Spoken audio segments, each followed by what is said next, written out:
So hey everyone, welcome back to another quick and interesting tutorial, where in this quick tutorial we're going to discuss how you can limit the number of members that are allowed to join on a voice channel that you have been created on your Discord server. So you can do this process on any platform. If you are using Android device or an iOS device, for in a smartphone you need to download the application from Play Store or App Store. Or for this video I'm going to open the Discord on my Windows PC, and you need to first log in to your Discord account. Now this is the home page of Discord. You all have been familiar with this.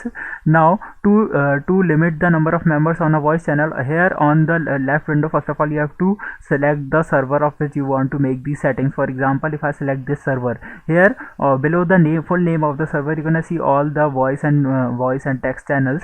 Here first of all select the channel of which you want to set the limit. For example, if I select this sample voice channel, you just need to simply hit right click over there. When you click there, you're gonna see the option of edit channel on this small window. Just simply click there. Now you are in the overview settings of this particular voice channel. Now here on the overview window, you need to scroll down until you find an option of user limit, which is the limit the number of users that can connect to this voice channels.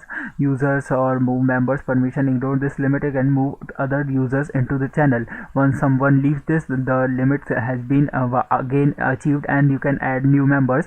So for example, if I select maximum up to 5 members to add to this voice channel, once you hit that, you just need to hit save changes. So you can make these settings as per your convenience. So by this method you can easily limit the number of members to join on a voice channel on your Discord server. I hope this video will be helpful for you. Make sure to hit the like button and subscribe button for having such more helpful and interesting tutorials. See you in the next one. Take care.